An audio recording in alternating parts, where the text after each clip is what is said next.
खबरों के दम पर किन स्टॉक्स और सेक्टर्स में दिखेगा एक्शन। अरमान पूरी डिटेल लेकर हमारे साथ जुड़ चुके हैं। अरमान, मॉर्निंग। महत्वपूर्ण ट्रिगर्स आज के लिए और खबरों के दम पर कहां एक्शन मिल सकता है?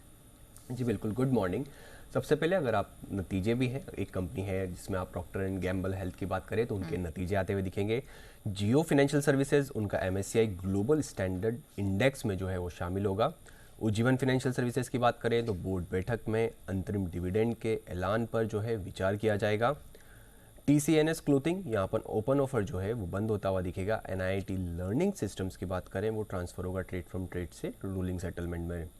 IPO अपडेट्स के हिसाब से TVS सप्लाई चेन सॉल्यूशंस, यहाँ पर अगर आप देखें इनकी IPO की लिस्टिंग होती हुई दिखेगी। एक्स डेट है मनापुरम फाइनेंस में, जहाँ पे इंटरिम डिविडेंड 0.8 का, और शाम 6:04 पर जो चंद्र पर हमारा चंद्रयान है उसकी वहाँ पर लैंडिंग होती हुई दिखेगी। ग्लोबल के हिसाब से USA का मैन्युफैक्चरिंग PMI का डेटा आएगा अगस्त का। IPO अपडेट्स में पिरामिड टेक्नोप्लास्ट, जिसमें फाइनल अपडेट है, अब कुल सब्सक्रिप्शन जो है इसमें 18.3 टाइम्स बढ़ता हुआ दिखा है, जिसमें QIB का हिस्सा लगभग 10 गुना, रिटेल का हिस्सा लगभग 15 गुना के आसपास और NII का हिस्सा लगभग 32 गुना बढ़ता हुआ दिखा है। एरोफ्लेक्स इंडस्ट्रीज, यहाँ पर डे 1 का अपडेट है, आज दूसरा दिन है। कुल मिला के अभी तक 6.8 टाइम्स बढ़ता हुआ दिखा है, रिटेल का हिस्सा 6.8 टाइम्स है, NII का हिस्सा लगभग 14.2 टाइम्स है और QIB का अगर आप हिस्सा देखें तो वो भी 1 गुना पूरा बढ़ता हुआ दिखा है। खबरों में सबसे पहले ब्राइटकॉम ग्रुप, यहाँ पर आपको ध्यान रखना है क्योंकि सेबी का ब्राइटकॉम ग्रुप केस में एक और अंतरिम जो है ऑर्डर आता हुआ दिखा है। शंकर शर्मा सहित जो 25 लोगों के खिलाफ अंतरिम आदेश आया है। प्रमोटर्स पर अगले आदेश तक मार्केट में कामकाज पर रोक है। उसी के साथ साथ जो प्रेफरेंशियल अलॉटमेंट जो किया गया था उसकी जो रकम आई थी वो रकम कंपनी के पास अगर आप देखें तो यहाँ पर रकम नहीं आई है। आरोप की रकम या तो आई ही नहीं या फिर दूसरे रास्ते से जो है लौटाई गई है।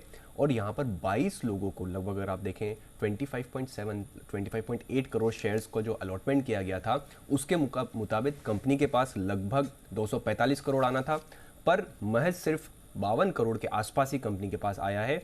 सेबी का जो ये मामले में निवेश में गड़बड़ी अगर आप देखें, मामले में निवेशकों की गड़बड़ी की शिकायत के बाद उन्होंने ये जो इन्वेस्टिगेशन किया था। एंजल वन, यहाँ पर भी आपको ध्यान रखना है, सेबी ने कंपनी को चेतावनी जारी करी है। क्लाइंट वेरिफिकेशन में लापरवाही के मामले में सेबी ने चेतावनी जारी करी है उन्हें। हिंडाल्को इंडस्ट्रीज, यहाँ पर अगर आप देखें कंपनी कोपर और ई वेस्ट रिसाइकलिंग यूनिट में लगभग 2000 करोड़ का जो है निवेश करेगी और ये अगर आप देखें EGM में जो वो बोलते हुए दिखे थे।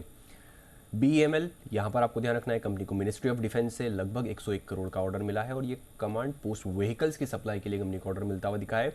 राइट्स लिमिटेड, यहाँ पर कंपनी रेलवे बोर्ड से लगभग 65 करोड़ का ऑर्डर वैल्यू के लिए L1 बीडर घोषित हुई है।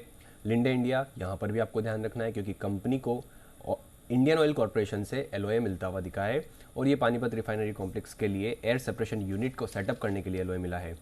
NBCC, यहाँ पर NBCC इंडिया, यहाँ पर भी आपको ध्यान रखना है क्योंकि कंपनी को दिल्ली मेट्रो के साथ उन्होंने जो है MOU किया है और ये विदेश में बिल्डिंग और इंफ्रास्ट्रक्चर बनाने के लिए MOU करते हुए दिखे हैं। और जियो फाइनेंशियल सर्विसेज को अगर आप देखें, सभी इंडेक्स से हटाने की जो तारीख है वो वहाँ पर बढ़ती हुई दिखी है। BSE इंडेक्स से अगर आप बात करें तो ये 28 अगस्त तक जो है वो बना रहेगा और अगर आप बात करें जियो फाइनेंशियल को इंडेक्स से बाहर नहीं करेंगे, 2 सत्रों में लोअर सर्किट लगने की वजह से ये फैसला लेते हुए। चलिए, तो ये कुछ ट्रिगर्स हैं, खबरें हैं जिन पर आपको रखनी है नजर।